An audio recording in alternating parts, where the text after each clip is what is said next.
जय हिंद, नमस्कार। एग्जाम चरिस्का परिवार में आप सबों का दिल की असीम गहराई से स्वागत है। आप सुन रहे हैं विजय कुमार को। चलते हैं, स्टार्ट करते हैं आज का करंट अफेयर। आज करंट अफेयर में होगा योजना अभियान मिशन। स्पीडी से योजना अभियान मिशन याद करते हैं। जैसा कि देख रहे हैं, एक दूसरा महान उधर बैठल है और हम लोग दो जने ही आज हैं। चलिए, आप लोग के लिए वीडियो शूट कर रहे हैं। चलिए स्टार्ट करते हैं। अंडा और दूध योजना किस राज्य सरकार ने शुरू किया है? केरल। अंडा दूध योजना केरल। अंडा और दूध योजना केरल सरकार ने। अंडा और दूध योजना केरल। और मेडिसिप योजना भी केरल ने। अंडा और दूध योजना और मेडिसिप योजना, ये तीनों योजना स्टार्ट किया है केरल की सरकार ने। अंडा और दूध योजना और मेडिसिप योजना, ये योजना कौन सा स्टार्ट किया है? केरल सरकार ने। पढ़े भारत अभियान कौन सा मंत्रालय? तो पढ़ना है तो शिक्षा मंत्रालय। कौन सा मंत्रालय? शिक्षा मंत्रालय। पुनीत सागर अभियान, ये एनसीसी ने स्टार्ट किया है। कौन? एनसीसी। और NHAI national highway authority of India, ठीक ना, स्टार्ट किया है पुनीत सागर अभियान एनसीसी और NHAI national highway authority of India, जो NH है। बस समझिए, पुनीत सागर अभियान। और मुख्यमंत्री नाश्ता योजना जानते हैं? ये तमिलनाडु सरकार। कौन? तमिलनाडु सरकार। वाह, नाश्ता भी दे रहा है कितना अच्छा पहल है। मेरी पॉलिसी मेरा हाथ, ये स्टार्ट किया है कृषि मंत्रालय। मेरी पॉलिसी और मेरे हाथ पहल, कौन सा? कृषि मंत्रालय। 4 को याद किए, फिर रिवीजन कर लेते हैं। अंडा योजना केरल। दूध योजना केरल। और मेडिसिप योजना केरल। अंडा दूध मेडिसिप, सिंपल सा है। अंडा दूध खाएंगे तो मेडिसिन से मुक्ति पाएंगे केरल में। मेडिसिप मतलब दवाई। पढ़े भारत अभियान तो सिंपल सा है, शिक्षा मंत्रालय। और पुनीत सागर अभियान एनसीसी और NHAI national highway authority of India, भारतीय राष्ट्रीय राजमार्ग प्राधिकरण। और नाश्ता अभियान तमिलनाडु। मेरी पॉलिसी मेरे हाथ पहल कृषि मंत्रालय। मेरी पॉलिसी मेरे हाथ पहल कृषि मंत्रालय। टेली मानस पहल स्वास्थ्य मंत्रालय। कौन सा मंत्रालय? स्वास्थ्य मंत्रालय। टेली मानस पहल स्वास्थ्य मंत्रालय, ठीक ना। नारी को नमन योजना, ये हिमाचल प्रदेश। नारी को नमन योजना हिमाचल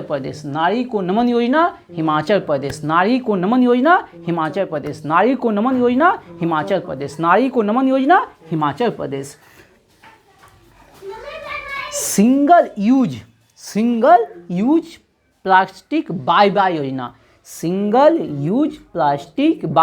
यानी कि सिंगल यूज प्लास्टिक को बंद कर दिया, बोल दिया बाय बाय, अब आपको यूज नहीं करेंगे। किस राज्य सरकार ने चलाया? ऐसे तो सुप्रीम कोर्ट का गाइडलाइन है, पूरा इंडिया में बैन होना चाहिए, लेकिन स्पेशल हिमाचल प्रदेश सरकार ने इस योजना को चालू किया है। Single use plastic bye bye योजना। कौन सा? हिमाचल प्रदेश। कौन सी? हिमाचल प्रदेश। कौन सा सरकार? हिमाचल प्रदेश की सरकार ने। माई पेड माई राइट योजना, जिसको कहेंगे हम जीवा कार्यक्रम, नाबार्ड। याद रखिएगा शॉर्ट में, जीवा कार्यक्रम कौन स्टार्ट किया है? नाबार्ड। जीवा कार्यक्रम नाबार्ड। इसी में आता है माई पेड माई राइट योजना, जिसको शॉर्ट में हम बोलेंगे जीवा कार्यक्रम। किसने? नाबार्ड ने। ये क्वेश्चन एग्जाम में छपने वाला है। जीवा कार्यक्रम किसका है? नाबार्ड का। जीवा कार्यक्रम किसका है? नाबार्ड का। अगला, अर्न विद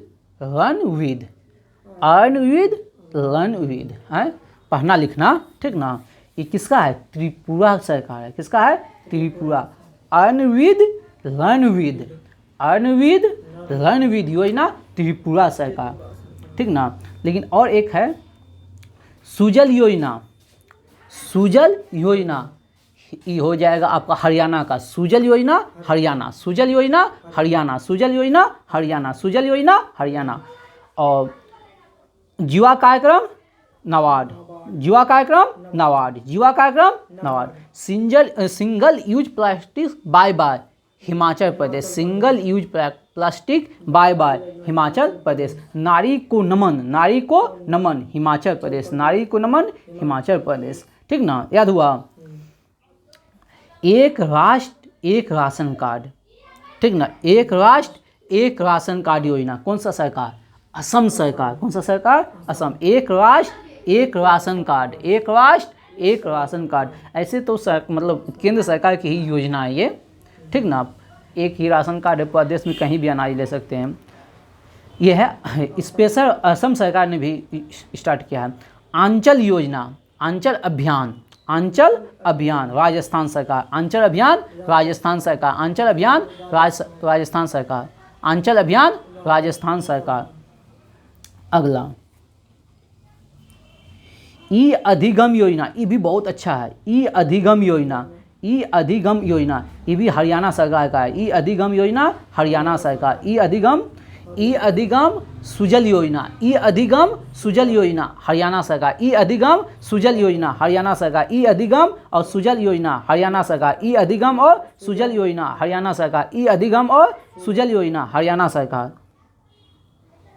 बताइएगा। मितान योजना ये भी बहुत अच्छा है। मुख्यमंत्री मितान योजना छत्तीसगढ़, मुख्यमंत्री मितान योजना छत्तीसगढ़, मुख्यमंत्री मितान योजना छत्तीसगढ़, मुख्यमंत्री मितान योजना छत्तीसगढ़, मुख्यमंत्री मितान योजना छत्तीसगढ़, मुख्यमंत्री मितान योजना छत्तीसगढ़, मुख्यमंत्री मितान योजना छत्तीसगढ़, मुख्यमंत्री मितान योजना छत्तीसगढ़। बताइएगा।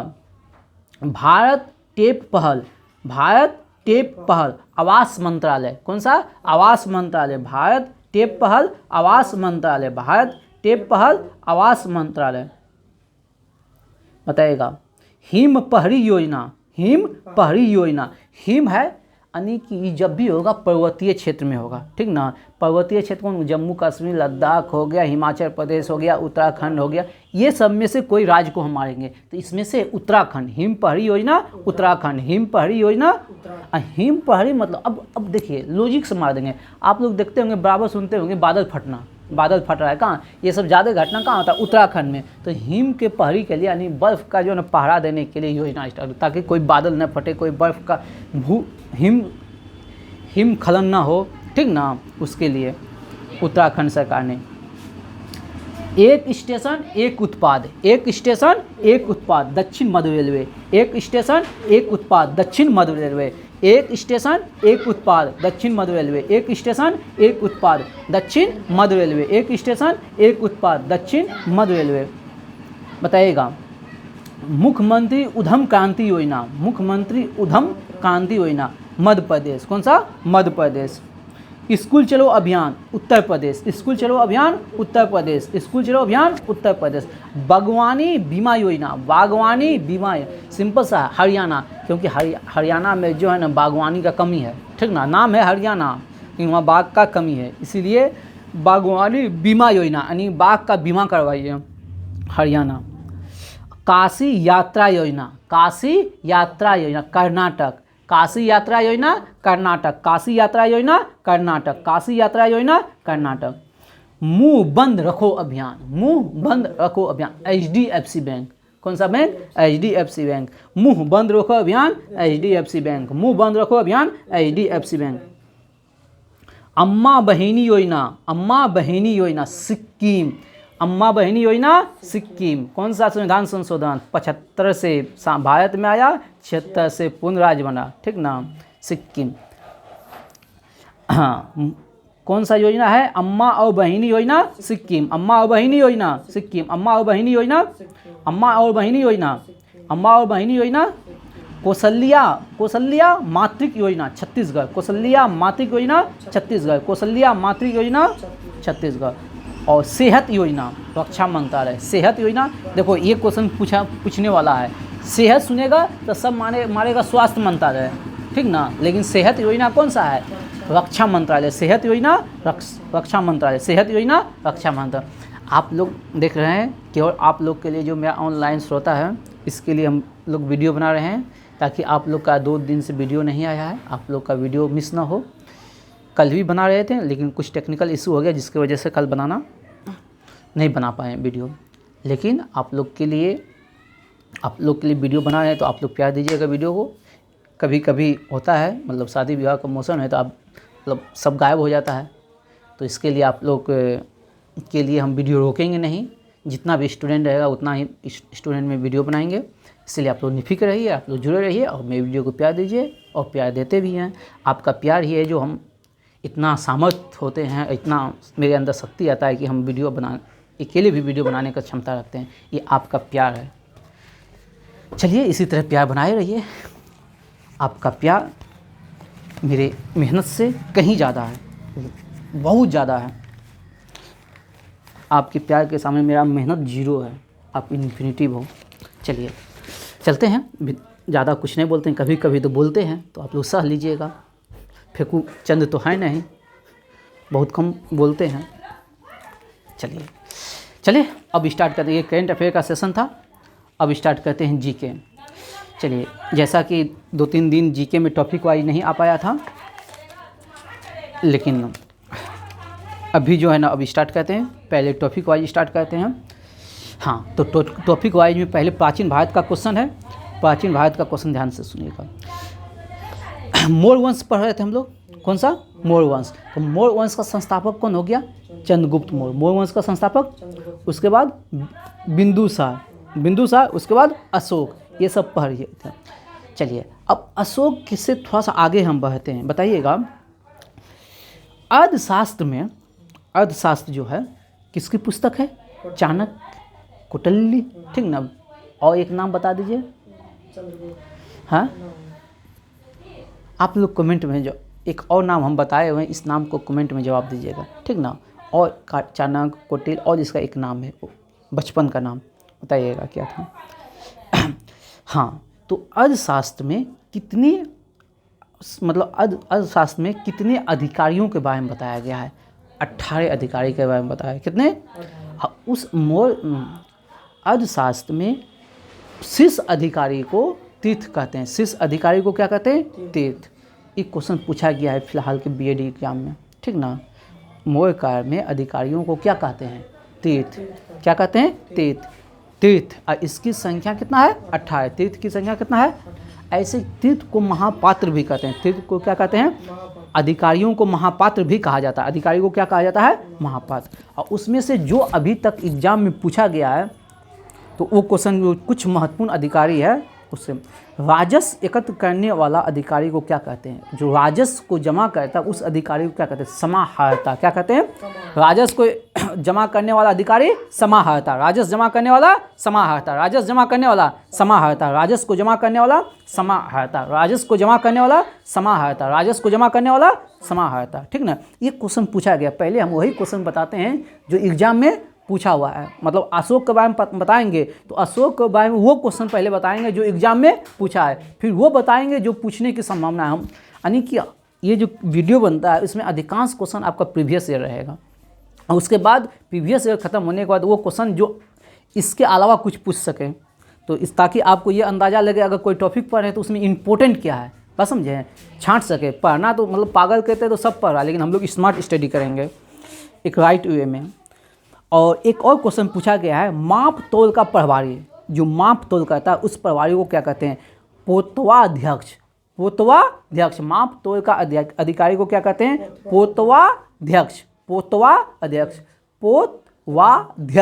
पोतवाध्यक्ष, समझे। पोता है अध्यक्ष, नामों गजबे है।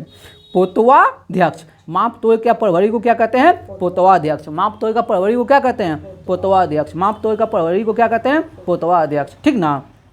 चलिए, माप तोल का प्रभारी को क्या कहते हैं? पोतवाध्यक्ष। माप तोल का प्रभारी को क्या कहते हैं? पोतवाध्यक्ष। और राजस्व एकत्र करने वाले को समाहर्ता, राजस्व को जमा करने वाले को समाहर्ता, राजस्व को जमा करने वाले को समाहर्ता, राजस्व को जमा करने वाले को समाहर्ता। और माप तोल का प्रहरी पोतवाध्यक्ष, माप तोल का अधिकारी पोतवाध्यक्ष, माप तोल का अधिकारी पोतवाध्यक्ष। ठीक ना। अब आते हैं और एक क्वेश्चन पूछा गया है एग्जाम में, रज्जुक क्या है? आप लोग का विश्वास नहीं है मेरे भाई, ठीक ना, तो आप लोग घटना चक्र उलट के देखिएगा, जहाँ भी प्रीवियस ईयर का क्वेश्चन है उलट के देखिएगा, सारा ये सब क्वेश्चन मिलेगा आपको।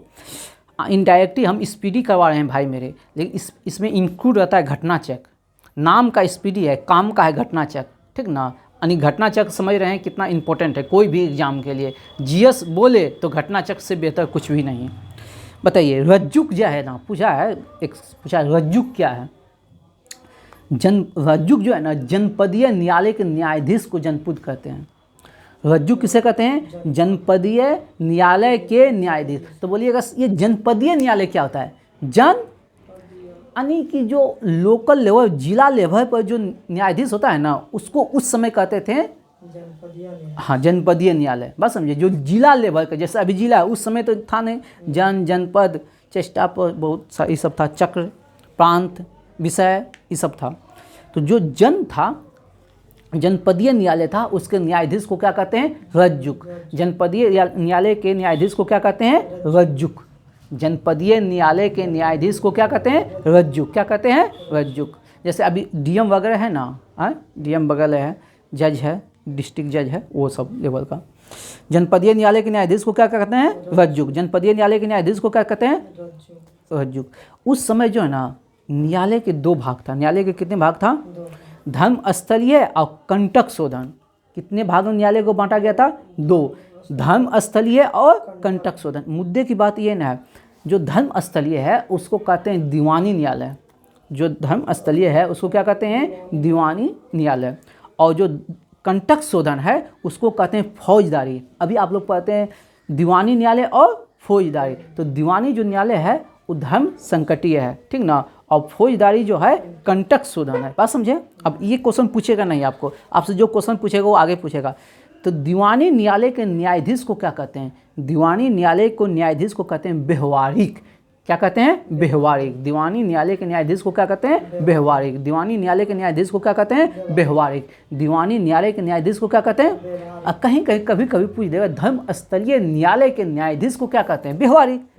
धर्म स्थलीय न्यायालय को ही तो कहते हैं दीवानी न्यायालय, उसके न्यायाधीश को क्या कहेंगे हम? व्यवहारिक। क्या कहेंगे? व्यवहारिक। दीवानी न्यायालय के न्यायाधीश को क्या कहेंगे? व्यवहारिक। क्या कहेंगे? व्यवहारिक। क्या कहेंगे? व्यवहारिक। और फौजदारी न्यायालय के न्यायाधीश को कहेंगे प्रोदेष्टा। प्रोदेष्टा। क्या कहेंगे? प्रोदेष्टा। फौजदारी न्यायालय के न्यायाधीश को क्या कहेंगे? प्रोदेष्टा। क्या कहेंगे? प्रोदेष्टा। क्या कहेंगे? प्रोदेष्टा। क्या कहेंगे? प्रोदेष्टा। क्या कहेंगे? प्रोदेष्टा। क्या कहेंगे? प्रोदेष्टा। ठीक ना। यानी दीवानी को व्यवहारिक, दीवानी न्यायालय के न्यायाधीश को कहेंगे व्यवहारिक, दीवानी न्यायालय के न्यायाधीश को कहेंगे व्यवहारिक, और फौजदारी न्यायालय के न्यायाधीश को कहेंगे प्रोदेष्टा। क्या कहेंगे? प्रोदेष्टा। और फौजदारी के न्यायालय के न्यायाधीश को क्या कहेंगे? प्रोदेष्टा। और दीवानी न्यायालय के न्यायाधीश को क्या कहेंगे? दीवानी न्यायालय, दीवानी व्यवहारिक। दीवानी न्यायालय को क्या कहेंगे? व्यवहारिक। दीवानी न्यायालय के न्यायाधीश को क्या कहेंगे? व्यवहारिक। क्या कहेंगे? और फौजदारी न्यायालय के न्यायाधीश को क्या कहेंगे? प्रोदेष्टा। क्या कहेंगे? प्रोदेष्टा। आगे बढ़ते हैं, चलिए अब आते हैं हम खिलजी। खिलजी वंश के स्थापना कब हुआ था? खिलजी वंश कब से कब तक चला था? 1290 से 1320। 1290 से 1320 खिलजी वंश 1290 से 1320। खिलजी वंश का संस्थापक जलालुद्दीन खिलजी। कौन? जलालुद्दीन खिलजी। कितने साल रहा? 6 साल। 1290 से 1296। 1290 से 1296, ठीक ना। और कौन सा नीति अपनाया? अहस्तेप की नीति। कौन सा नीति? अहस्तेप। हम किसी के मामले, इसका मतलब होता है अहस्तेप का मतलब हम किसी के मामले में कोई हस्तक्षेप नहीं करेंगे। नहीं कहता हम दूसरे के मामले में हम क्यों पढ़ें, हम अपना शांति से जिएंगे। बात समझे? अपना, हम किसी राज्य पे अटैक नहीं करेंगे। बात समझे? हम अपना राज्य को शांति से चलाएंगे। और 4000 मंगेल को ये इस्लाम स्वीकार करवाया था। बात समझा? और एक नया बस्ती बनाया था मंगेलपुर, मुगलपुर या मंगेलपुर। 4000 मंगेल को, आक्रमणकारी को ये क्या इस्लाम स्वीकार करवा के एक नया बस्ती बनवा दिया था। उस बस्ती का नाम क्या था? मंगेरपुर। इसका था एगो दामाद, भतीजा, अब मुस्लिम में जन्मे कहते हैं, उसको मार दिया जलालुद्दीन खिलजी को। वो व्यक्ति का नाम था अलाउद्दीन खिलजी। कौन था? अलाउद्दीन खिलजी। और फिर गद्दी पर बैठा। आप जानबे करते हैं अलाउद्दीन खिलजी के बारे में, बहुत क्रूर शासक था, ठीक ना। जिस समय ये राजा नहीं था वो कड़ा मानिकपुर का सरदार था। कहाँ का? कड़ा मानिकपुर का सरदार था। कौन? अलाउद्दीन खिलजी। और ये राज्य को जो ना, राज्य को धर्म से स्वतंत्र कर दिया, राज्य को धर्म से स्वतंत्र कर दिया। एक सिंपल सा कॉन्सेप्ट लगाया, जो आम जनता के पास ज़्यादा पैसा नहीं रहेगा, जो वहाँ का जागीरदार है, मनसबदार है, ठीक ना, उस समय का जो भी अलग अलग पद पे है, उसके पास जितना कम पैसा रहेगा उतना सही रहेगा, ठीक ना। सब कुछ मिलेगा लेकिन ज़्यादा पैसा जमा नहीं करने देंगे। अगर पैसा नहीं रहेगा तो वो विद्रोह नहीं करेगा, उससे किसी तरह रोजी रोटी चलने दो। बात समझे हैं? अगर आपके पास ज़्यादा पैसा होगा तब ना आप जाइएगा धरना प्रदर्शन करेगा विद्रोह करने के लिए, हैं? खाने के लिए जुट नहीं रहा है, और जाइएगा तो कहिएगा जेल उल में डाल उल देगा तो मेरा बाल बच्चा का क्या हो जाएगा। तो ये सिद्धांत पे काम करता था वो। चलिए आगे बढ़ते हैं। कल का क्वेश्चन है, एक क्वेश्चन है, अब क्वेश्चन पूछ लेते हैं, उसके बाद बीच बीच में हम बताते रहेंगे टॉपिक। शीतकालीन ओलंपिक कब स्टार्ट हुआ था? शीतकालीन ओलंपिक कब स्टार्ट हुआ था? 1924 में। शीतकालीन ओलंपिक कब स्टार्ट हुआ था? 1924 में। लेकिन हम पूछ देंगे, ओलंपिक है, प्राचीन ओलंपिक कब स्टार्ट हुआ था? 776 ईसा पूर्व। प्राचीन ओलंपिक कब स्टार्ट हुआ था? 776 ईसा पूर्व। लेकिन बोल देंगे आधुनिक ओलंपिक जो है ना, आधुनिक ओलंपिक कब स्टार्ट हुआ था? आधुनिक ओलंपिक कब स्टार्ट हुआ था? आधुनिक ओलंपिक स्टार्ट हुआ था 1896 में। आधुनिक ओलंपिक कब स्टार्ट हुआ था? 1896 में। आधुनिक ओलंपिक कब स्टार्ट हुआ था? 1896 में। लेकिन प्राचीन ओलंपिक 776 ईसा पूर्व। लेकिन 1924 है, तो 1924 में भारतीय ओलंपिक परिषद का स्थापना हुआ था। 1924 में शीतकालीन ओलंपिक, लेकिन उसी समय भारतीय ओलंपिक परिषद की स्थापना हुआ था। कब? 1924 में। कब हुआ था? 1924 में। भारतीय ओलंपिक परिषद का स्थापना कब हुआ था? 1924। भारतीय ओलंपिक परिषद का स्थापना 1924। लेकिन बोल देंगे उस समय अध्यक्ष कौन था? जे टाटा। कौन था? जे टाटा। कौन था? जे टाटा। यानी प्रथम ओलंपिक परिषद का अध्यक्ष कौन था? जे टाटा। कौन था? जे टाटा। बताइएगा, डबल फॉल्ट शब्द किस खेल से संबंधित है? टेनिस। डबल फॉल्ट टेनिस से। डबल फॉल्ट किससे संबंधित है? टेनिस से। डबल फॉल्ट किससे संबंधित है? टेनिस से। डबल फॉल्ट टेनिस से। बताइएगा, अंतर्राष्ट्रीय एटॉमिक एनर्जी एजेंसी का मुख्यालय कहाँ है? वियना। जब भी एनर्जी से संबंधित आए उसका मुख्यालय पूछे तो बताइएगा कहाँ? वियना। कहाँ? वियना। किस देश में? ऑस्ट्रिया में। कहाँ? ऑस्ट्रिया। अंतर्राष्ट्रीय एटॉमिक एनर्जी एजेंसी कहाँ है? वियना। कहाँ है? वियना। बताइए, ये क्वेश्चन पूछा गया बहुत एग्जाम में। पौधे द्वारा नाइट्रोजन का प्रयोग किस रूप में करते हैं? नाइट्रेट के रूप में। यानी कि पौधे के जो दलहनी पौधे के जो मतलब गांठ होता है वो वायुमंडलीय नाइट्रोजन को बदल देता है नाइट्रेट में। कौन सी में बदल देता है? नाइट्रेट में। वायुमंडलीय नाइट्रोजन को बदल देता है कौन सी में? नाइट्रेट में, जिसको उपयोग मिल लेता है। बताइए, हृदय रोगियों का मुख्य कारण क्या है? हाँ, कोलेस्ट्रॉल। हाँ, कोलेस्ट्रॉल बढ़ जाने के कारण। बताइएगा, संसार की सबसे बड़ी खाई कौन सी है? मेक्सिको की खाई। संसार की सबसे बड़ी खाई कौन है? मेक्सिको की खाई। कौन सी खाई है? मेक्सिको की खाई। कौन सी खाई है? मेक्सिको की खाई। संसार की सबसे बड़ी खाई कौन सी है? मेक्सिको की खाई। चलिए अब थोड़ा सा एगो आधुनिक भारत का हम टॉपिक पढ़ लेते हैं। बताइएगा, सन्यासी विद्रोह। कौन सा विद्रोह? सन्यासी विद्रोह कहाँ हुआ था? बिहार और बंगाल में। सन्यासी विद्रोह बिहार और बंगाल में। कौन? केना सरकार, बिरजू नारायण। सन्यासी विद्रोह केना सरकार, बिरजू नारायण। कब? 1760 से 1800। 1760 से 1800। सन्यासी विद्रोह बिहार बंगाल, केना सरकार और बिरजू नारायण। कब? 1760 से 1800। और एक पढ़ लेते हैं, हमेशा पढ़ेंगे इसको, पहाड़िया विद्रोह। कौन सा विद्रोह? पहाड़िया विद्रोह। कौन सा विद्रोह? पहाड़िया विद्रोह। कहाँ हुआ था? अपना भागलपुर। कहाँ? अपना भागलपुर। और नेता कौन था? तिलका मांझी, जिसके नाम पे चौक है, ठीक ना। मेरे भागलपुर में, आप जो भागलपुर का श्रोता होंगे जानते होंगे, ठीक ना। चलिए, और एक पढ़ लेते हैं, पागलपंथी विद्रोह। कौन सा विद्रोह? पागलपंथी विद्रोह। कौन सा विद्रोह? ये असम और बंगाल क्षेत्र में हुआ था, असम बंगाल क्षेत्र में हुआ था। और इसका नेता था टीपू सुल्तान। टीपू सुल्तान बोल दिए, टीपू, ठीक ना। कौन था? टीपू। चलिए अगला क्वेश्चन पूछते हैं आप लोग से। बताइए पृथ्वी की सबसे भीतरी परत क्या होता है? क्रोड। सियाल, सीमा, निफे। जानते हैं? सियाल, सीमा, निफे। और यहाँ क्रोड भीतरी होता है, क्रोड। केंद्र, केंद्र, हाँ केंद्र, केंद्र ही कहिए आप। बताइए भारत संयुक्त राष्ट्र संघ का सदस्य कब बना? 1945 में। बताइए पंचायती राज किस सिद्धांत पर है? विकेंद्रीयकरण के सिद्धांत। पंचायती राज किस सिद्धांत पे है? कितने स्तरीय है? 3 स्तरीय। और 3 स्तरीय किसने दिया है?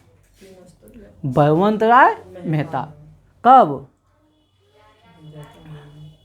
अशोक मेहता 57, 1900, बलवंत राय मेहता 1977, ठीक ना।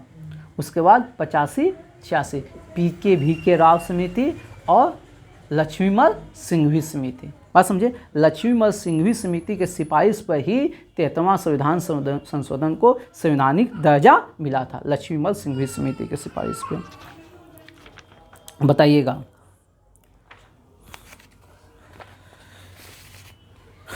एक क्वेश्चन है, द्वितीय आंग्ल-सिख युद्ध के समय वायसराय कौन था? डलहौजी। अब आंग्ल सिख युद्ध है तो कुल आंग्ल सिख युद्ध 3 गो हुआ था। कितने आंग्ल सिख युद्ध हुआ था? 3 गो। अब तीनों आंग्ल सिख युद्ध को पढ़ लेंगे। पहला हुआ था 1782 में। पहला कब हुआ था? 1782। आंग्ल सिख युद्ध मतलब अंग्रेज और सिख के बीच, अंग्रेज और सिख के बीच 3 युद्ध हुआ था। पहला हुआ था 1782 में। आज जो युद्ध समाप्त हुआ था सलवाई की संधि से। किससे समाप्त हुआ था? सलवाई की संधि से। किससे समाप्त हुआ था? सलवाई की संधि से। किससे समाप्त हुआ था? ठीक ना। और दूसरा हुआ था 1803 से 1805 में। दूसरा हुआ था 1803 से 1805 में, ठीक ना। दूसरा हुआ था 1803 से 1805। पहला हो गया 1782। पहला हो गया 1782। पहला हो गया, सुन लीजिए एक बात आप लोग सुन लीजिए, आप लोग ऑनलाइन श्रोतागण भी सुन लीजिए। जितना भी आंग्ल सिख हो गया, आंग्ल नेपाल हो गया, ठीक ना, ये जितना भी युद्ध है, ठीक ना, ये सारा आंग्ल मैसूर युद्ध हो गया, ठीक ना, आंग्ल अफगान युद्ध हो गया। इस सारा से एक क्वेश्चन पूछता है, चाहे आप कोई भी एग्जाम दीजिए, अगर यहाँ से क्वेश्चन आएगा ना एक क्वेश्चन पूछता है, ठीक ना। अब रेलवे के दीजिए तो कुछ क्वेश्चन आता है कि इधर से, तो ये सब ऑल टाइम पॉपुलर क्वेश्चन है। तो हम कोशिश करेंगे कि तनियों का अगर स्पीड में क्वेश्चन दिया तो हम सारा क्वेश्चन लाएंगे और लाते ही हैं, ठीक ना। और ये पहला हुआ था सलवाई की संधि के तहत 1782 में, और दूसरा जो समाप्त हुआ था देवगांव की संधि। कौन सा? देवगांव की। तो युद्ध चला था 1803 से 1805। 1803 से 1805 कब चला था? 1803 से 1805। 1803 से 1805। तो 1805 में संधि हुआ। संधि कब होगा? 1805 में। कौन सा संधि? देवगांव की संधि। कौन सा संधि? देवगांव की संधि। कौन सा संधि? देवगांव की संधि। कौन सा संधि? देवगांव की संधि। चलिए फिर है तीसरा युद्ध हो गया 1817 से 1819। 1817 से 1819। 1817 से 1819। इसमें जो है ना पेशवा जो था बाजीराव द्वितीय पूना से हटा के कानपुर चला गया, पेंशन भोगी बन गया, यानी कि सिख साम्राज्य जो है ना वो अंग्रेजों के हाथ में चला गया, ठीक ना। बात समझे? तो 3 युद्ध पहला कब हुआ? 1782। पहला हो गया 1782। दूसरा हो गया 1803 से 1805। 1803 से 1805। फिर हो गया 1817 से 1819। अब पहला जो युद्ध की समाप्ति हुआ किस संधि से? सलवाई की संधि। डायरेक्ट क्वेश्चन इतने पूछ देता है, सलवाई की संधि कब हुआ था? अंग्रेज और मराठा के बीच हुआ था। कब? 1782 में। और पूछ देगा डायरेक्ट क्वेश्चन, इस कुछ नहीं पूछे। देवगांव की संधि कब हुआ था? 1805 में। देवगांव की संधि कब हुआ था? 1805। और तीसरा युद्ध में तो हारिए गया, तो संधि काहे को? बात समझे कि नहीं? चलिए अगला क्वेश्चन है, ब्रिटिश ईस्ट इंडिया कंपनी की स्थापना कब हुआ था? हाँ, 31 दिसंबर 1600। कब हुआ था? 31 दिसंबर 1600 को। बताइएगा, भारत का प्रत्येक नागरिक भ्रष्ट है। भारत का प्रत्येक नागरिक भ्रष्ट है। भारत का प्रत्येक नागरिक भ्रष्ट है। ये कथन किसका है?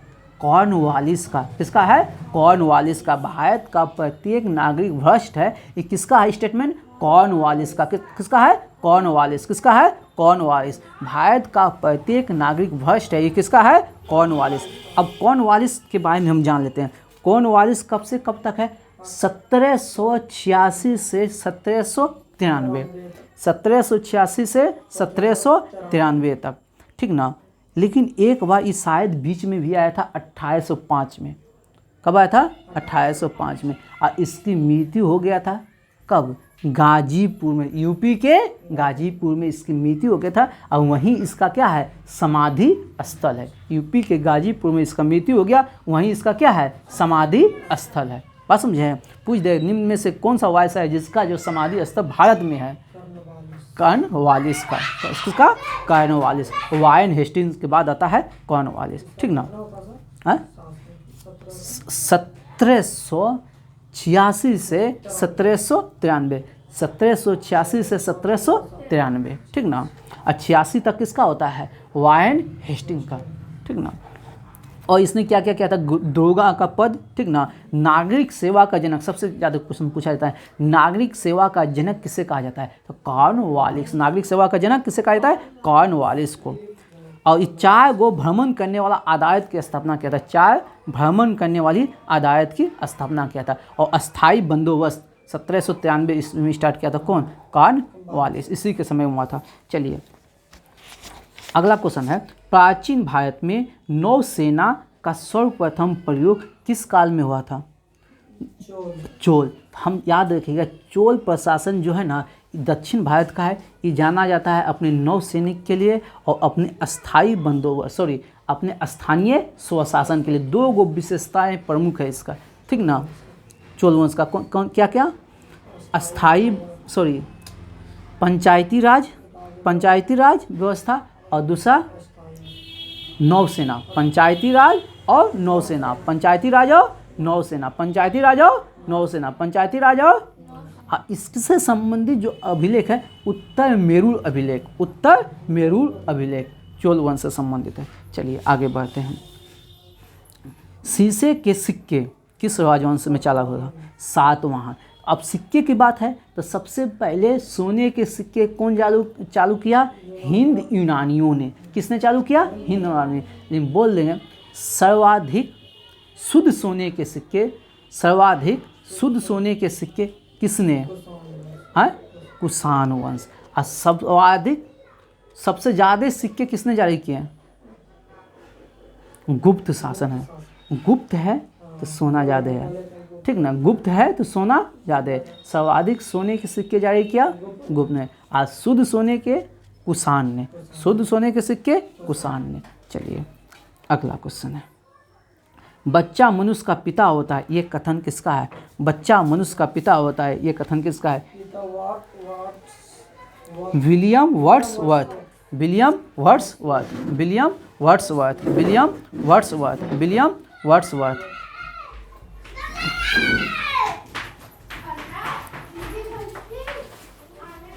William Wordsworth. William Wordsworth. बच्चा मनुष्य का पिता होता है, ये कथन किसका है? William Wordsworth. William Wordsworth. बताइएगा, भारत में दल विहीन जनतंत्र की वकालत किसने किया है? भारत में दल विहीन जनतंत्र की वकालत किसने किया है? एम.एन. रॉय। किसने किया है? एम.एन. रॉय। माधवेंद्र नाथ राय। भारत में दल विहीन जनतंत्र की वकालत किसने किया है? एम.एन. रॉय। किसने किया है? एम.एन. रॉय। भारत में दल विहीन जनतंत्र की वकालत किसने किया है? एम.एन. रॉय। बताइएगा, मतदाताओं को परिचय प्रमाण पत्र, ठीक ना, परिचय पत्र जो हम लोग नहीं जाते हैं परिचय प्रमाण पत्र लेके, ठीक ना, जिसे वोटर आईडी कार्ड कहते हैं, वो कब से मिलना स्टार्ट हुआ था? मतदाताओं को परिचय प्रमाण पत्र की व्यवस्था कब से स्टार्ट हुआ? 1975 के चुनाव से। कब से स्टार्ट हुआ था? 1975 के चुनाव से। कब से स्टार्ट हुआ था? 1975 के चुनाव से। कब से स्टार्ट हुआ था? 1975 के चुनाव से। बताइएगा मतदाताओं को, ये हो गया। स्टेट ड्यूटी किस प्रकार का कर है? स्टेट ड्यूटी किस प्रकार का कर? केंद्र सरकार का, राज्य सरकार का? राज्य सरकार का। स्टेट नाम है स्टेट ड्यूटी, तो नाम राज्य सरकार। ये क्वेश्चन बहुत बार पूछा गया है। दामोदर घाटी परियोजना की स्थापना कब हुआ? 1948। दामोदर घाटी परियोजना का स्टार्ट कब हुआ? 1948। दामोदर घाटी परियोजना का स्टार्ट कब हुआ? 1948। दामोदर घाटी परियोजना का स्टार्ट कब हुआ? 1948। दामोदर घाटी परियोजना का स्टार्ट कब हुआ? 1948। बताइए वह कौन सा द्वीप है जहाँ एक भी ज्वालामुखी नहीं है? ऑस्ट्रेलिया महाद्वीप। ऑस्ट्रेलिया महाद्वीप जहाँ एक भी ज्वालामुखी नहीं है। ऑस्ट्रेलिया महाद्वीप जहाँ एक भी ज्वालामुखी नहीं है। बताइएगा सुएज नहर जो है ना किसको किसको जोड़ता है? एकदम राइट आंसर है बबुआ सर, भूमध्य सागर और लाल सागर। भूमध्य सागर और सुएज नहर, भूमध्य सागर और लाल सागर। सुएज नहर, भूमध्य सागर और लाल सागर। सुएज नहर, भूमध्य सागर और लाल सागर को जोड़ता है।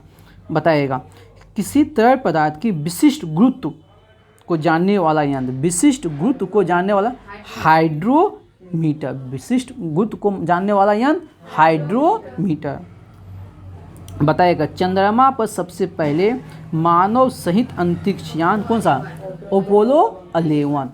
चंद्रमा पर जाने वाला पहला अंतरिक्ष यान अपोलो 11 कब गया था? 1969 में। कब गया था? 1969। कौन व्यक्ति था? Neil Armstrong, Edward Hillary. Neil Armstrong और एडवर्ड हिलेरी। बस एडवर्ड हिलेरी ने एडविन होगा। नील आर्मस्ट्रांग और एडविन था, एडविन एस्टीन, ठीक ना, वो तो उधर हो जाएगा। चंद्रमा पर सबसे पहले मानव सहित अंतरिक्ष यान कौन था? अपोलो 11। कौन था? अपोलो 11। कब? 1969 में। नील आर्मस्ट्रांग और एडविन, ठीक ना, एडविन एडलिन, ठीक ना। बताइए चीन का दीवार की लंबाई कितना है? हाँ 8851 किलोमीटर। अब मील में बोलेगा तो 5500 मील। 8851 किलोमीटर और 5500 मील याद रखिएगा, दोनों याद रखेगा। बताइएगा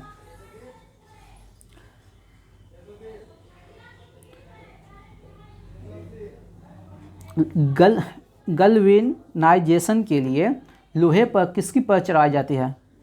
गैल्वेनाइजेशन के लिए लोहे पर किसकी परत चढ़ाई जाती है? जस्ता की। किसका? जस्ता का। गैल्वेनाइज के लिए लोहे पर जस्ता की परत चढ़ाई जाती है। बताइए डियो गार्सिया द्वीप किस महासागर में है? हिंद महासागर। बहुत बार बताएं। डियो गार्सिया द्वीप हो गया, सेशेल्स हो गया, मेडागास्कर हो गया, ठीक ना, मालदीव हो गया। ये सब कहाँ है? रीयूनियन हो गया, ये सब है हिंद महासागर में, ठीक ना। अगला क्वेश्चन है कावेरी जल विवाद किसके किसके बीच में है? तमिलनाडु और कर्नाटक। किसके बीच है? तमिलनाडु और कर्नाटक। अंतर्राष्ट्रीय कोर्ट ऑफ जस्टिस का प्रथम न्यायाधीश। अंतर्राष्ट्रीय कोर्ट का प्रथम भारतीय न्यायाधीश कौन था? नागेंद्र सिंह।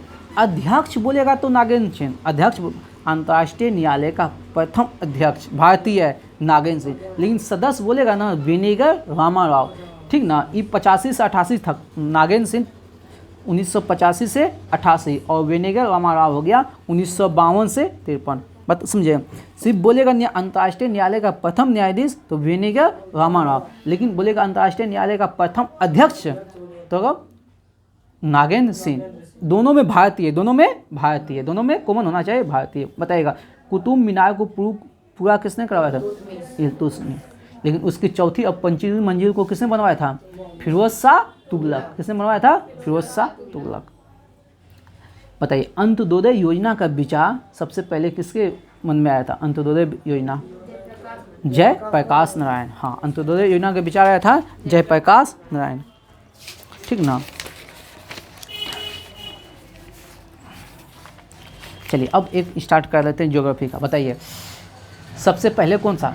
ट्रांस हिमालय, ट्रांस हिमालय और महान हिमालय को अलग कौन कहता है? संचर जोन। ट्रांस हिमालय और महान हिमालय को अलग कहता है संचर जोन। और ट्रांस हिमालय में कौन कौन? काराकोरम, लद्दाख और जास्कर। और काराकोरम का ही तिब्बत भाग को क्या कहते हैं? कैलाश। ठीक ना, काराकोरम के ही तिब्बत भाग को क्या कहते हैं? कैलाश। ठीक, ये सब था। और चलिए अब उसके बाद आते हैं हम किस में? महान हिमालय। महान हिमालय में दुनिया की सबसे ऊंची चोटी किस हिमालय में है? महान हिमालय में। ठीक ना, और महान हिमालय और लघु हिमालय को अलग कौन कहता है? Main central trust. कौन अलग कहता है? Main central trust. लेकिन हम क्या याद करवाए थे? जो लघु हिमालय है, लघु हिमालय 5 छोटे छोटे श्रेणियों में विभक्त है। लघु हिमालय 5 छोटे छोटे समांतर श्रेणियों में विभक्त है। तो पहला हो गया पीर पंजा, पहला हो गया पीर पंजा, फिर दूसरा हो गया धुराधर, फिर हो गया तीसरा मसूरी, तीसरा हो गया, चौथा हो गया महाभारत, फिर पांचवा हो गया नाग टिब्बा। यही ना। लेकिन पीर पंजा कहाँ? जम्मू कश्मीर। और पीर पंजा के बाद धुराधर कहाँ? हिमाचल प्रदेश। मसूरी कहाँ? उत्तराखंड। महाभारत और नाग टिब्बा कहाँ? नेपाल में। देखिए ये बहुत, आप लुसेंट पढ़िएगा, ये सब चीज़ नहीं मिलेगा, नहीं तो आप हिमालय उलट के देख लीजिएगा, अब मिलेगा तो भी समझिएगा नहीं। तो एक दर्रा है बनिहार दर्रा। तो बनिहार दर्रा कहाँ है? पीर पंजा हिमालय में। बनिहार दर्रा कहाँ है? पीर पंजा हिमालय में। तो जब ये बनिहार दर्रा पीर पंजा हिमालय में है, ठीक ना, तो ये किस राज्य में हो गया? जम्मू कश्मीर में। इससे कौन सा सुरंग निकलता है? जवाहर सुरंग। किस दर्रा में है? पीर पंजा में, सॉरी बनिहार दर्रा में। किस में है? बनिहार दर्रा में। ये सब बताए थे ना।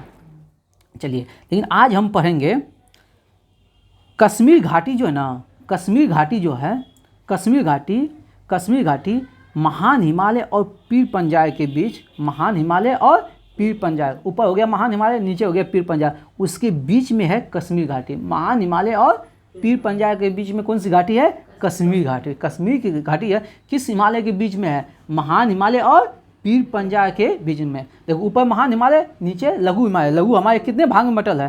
5 भाग में। कितने भाग में बटल है? 5। तो उसमें पहला कौन बताए हैं? पीर पंजाय। तो नीचे हो गया, नीचे ऊपर मतलब समांतर, ऊपर नीचे नीचे, ठीक ना। तो ऊपर हो गया बृहत हिमालय, उसके नीचे हो गया पीर पंजाय, और बीच में कौन सा घाटी है? कश्मीर की घाटी। बीच में कौन सी घाटी है? कश्मीर घाटी। वही हो गया।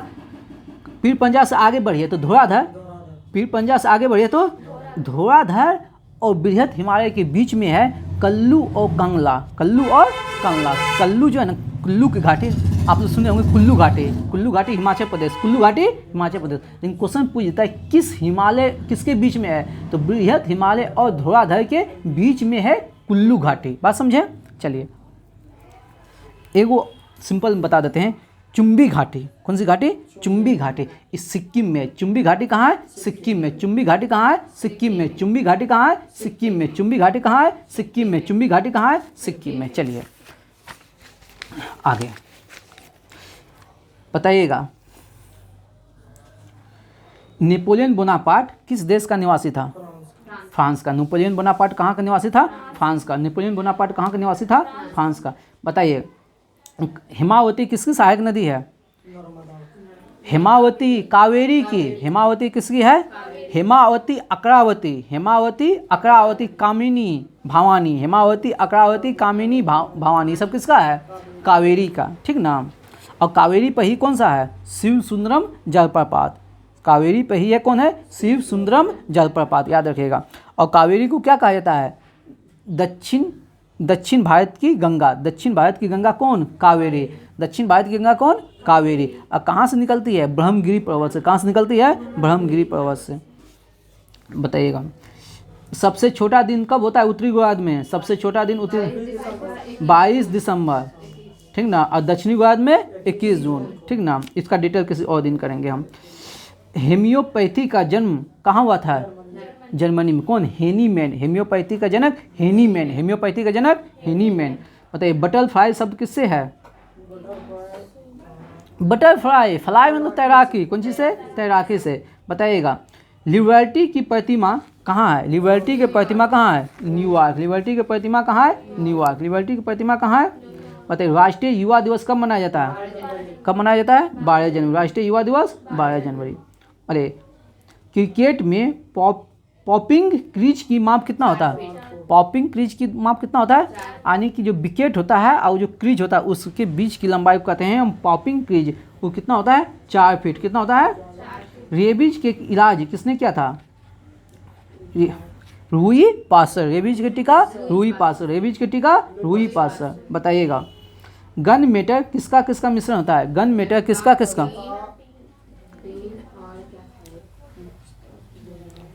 तांबा जास्ता टीन, तांबा जास्ता गन मेटल, तांबा जास्ता टीन गन मेटल, तांबा जास्ता टीन गन मेटल, तांबा जास्ता टीन गन मेटल, तांबा जास्ता टीन गन मेटल, तांबा जास्ता टीन गन मेटल, तांबा जास्ता टीन गन मेटल, तांबा जास्ता टीन गन मेटल, तांबा जास्ता टीन गन मेटल, तांबा जास्ता टीन। बताइएगा पृथ्वी की अपेक्षा चंद्रमा का द्रव्यमान कितना होता है? 1/81। कितना होता है? 1/81। कितना होता है? बताइएगा बाकर राइडर कप किससे है? बाकर और राइडर कप किससे है?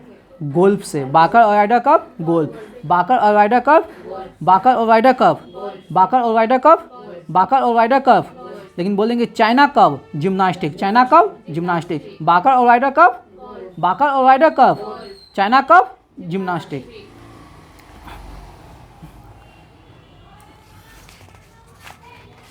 बोलिएगा आप लोग अतिरिक्त न्यायालय की स्थापना संसद द्वारा किया जाता है। अतिरिक्त न्यायालय की स्थापना कौन करेगा? संसद। अतिरिक्त न्यायालय की स्थापना कौन करेगा? अतिरिक्त न्यायालय की स्थापना कौन करेगा? लेकिन किस अनुच्छेद के तहत? अनुच्छेद 247। संसद अतिरिक्त न्यायालय की स्थापना करेगा किस अनुच्छेद के तहत? अनुच्छेद 247। कौन सा अनुच्छेद? अनुच्छेद 247। संसद द्वारा अतिरिक्त न्यायालय की स्थापना किस अनुच्छेद के तहत? 247। कौन सा? 247। कौन सा अनुच्छेद? 247। बताइएगा आप लोग 104वां संविधान संशोधन के तहत क्या हुआ था? 104 संविधान संशोधन के तहत क्या होता? अनुच्छेद 334 को के में संशोधन हुआ था। अनुच्छेद 334 को, इसमें लोकसभा और विधानसभा में SC ST के सीटों के आरक्षण को 10 वर्ष के लिए बढ़ाया गया था। दो बात है, SC ST के लोकसभा और विधानसभा में जो सीटों संबंधित है आरक्षण, कौन सा अनुच्छेद है? अनुच्छेद 334 का को, अनुच्छेद 334 का को। किस संविधान संशोधन के तहत? 104। कौन सा संविधान संशोधन? 104। लेकिन OBC sorry EBC EWS economic आर्थिक रूप से पिछड़े वर्ग के लिए, ठीक ना, EWS को जो 10% आरक्षण मिला है किस अनुच्छेद के तहत? इसमें जो संशोधन किया है अनुच्छेद 15 का 6 और 16 का 6 जोड़ा गया है, ठीक ना। EWS को जो आर्थिक रूप से पिछड़े वर्ग है, मतलब आर्थिक रूप से जो है पिछड़ा हुआ है, जो आरक्षण मिला आर्थिक रूप से पिछड़े हुए के लिए, जो कि स्वर्ण जातियों को मिला है, किस संविधान संशोधन के तहत? 103वां संविधान संशोधन। कौन सा? 103वां संविधान संशोधन। अब कौन सा नया अनुच्छेद जो रहा है? 15 का 6 और 16 का 6, ठीक ना। स्वर्ण जातियों को नहीं मिला है 10% आरक्षण। नहीं, स्वर्ण जानते हो, बड़े जातियों को 10% आरक्षण नहीं मिला है, ठीक ना। जिसको आर्थिक रूप से पिछड़ा वर्ग जो होता है, इकोनॉमिक्स बैकवर्ड कास्ट, दिया है 10%, ठीक ना। 101 संविधान संशोधन GST से, 101 संविधान संशोधन GST से, 101 संविधान संशोधन GST से। बताइएगा निर्वाचन कौन सा भाग? निर्वाचन 15, राजभाषा 17, आपात उपबंध 18, आपात उपबंध 18, और संविधान संशोधन 20, और 19 बोल देगा तो प्रकीर्णन, 19 बोल देगा तो प्रकीर्णन, बहुत दिन से नहीं आया था, ठीक ना। बताइए शून्य काल का समय काल कितना होता है? शून्य काल का समय काल 1 बजे से 2 बजे तक। शून्य काल का समय काल होता है 1 बजे से 2 बजे तक। प्रश्न काल के बाद होता है शून्य काल। शून्य काल का समय होता है 1 बजे से 2 बजे तक। शून्य काल का समय होता है 1 बजे से। बताइए शोल्डर जिसको कहते हैं टाका, शोल्डर जिसको कहते हैं टाका, किसका किसका मिश्र धातु है? शोल्डर जिसको कहते हैं टाका, किसका किसका मिश्र? SNPB, किसका है? SNPB, किसका है? SNPB। बताइएगा गरबा कहाँ का लोक नृत्य है? गरबा कहाँ का लोक? गुजरात। गरबा कहाँ का है? गुजरात। गरबा कहाँ का है? गुजरात। और बताइए रऊफ कहाँ का है? जम्मू कश्मीर। स्त्रियों रऊफ कहाँ का है? जम्मू कश्मीर। रऊफ कहाँ का है? जम्मू कश्मीर। रऊफ कहाँ का है? जम्मू कश्मीर। बताइएगा चेमरा परियोजना किस नदी पे है? चेमरा परियोजना किस नदी पे है? चेमरा परियोजना किस नदी पे? रावी नदी पे। चेम्बा परियोजना रावी नदी पर, चेम्बा परियोजना रावी नदी पर, चेम्बा परियोजना रावी नदी पर, चेम्बा परियोजना रावी नदी पर, चेम्बा परियोजना रावी नदी पर, चेम्बा परियोजना रावी नदी पर, चेम्बा परियोजना रावी नदी पर। साइंस लाए हैं,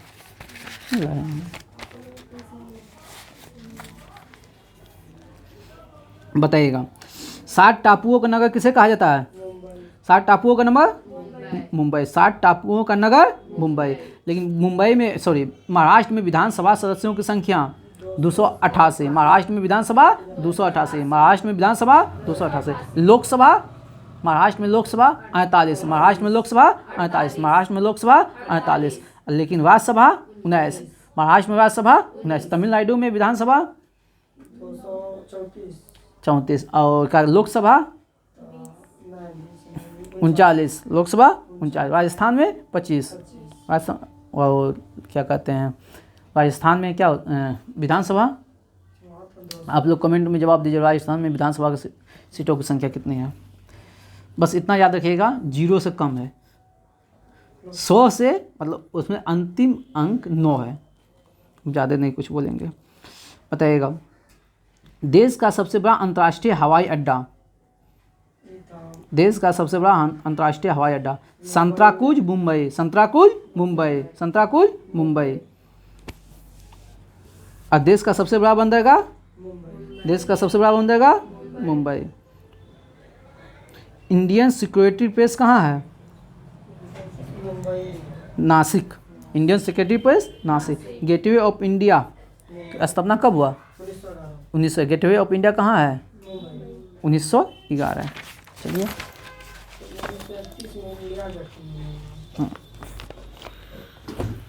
गेटवे ऑफ इंडिया। चलिए यहीं, जय हिंद, जय भारत, जय बिहार, जय रेशम नगरी अंग प्रदेश की भूमि भागलपुर, जय एग्जाम चरिसा परिवार।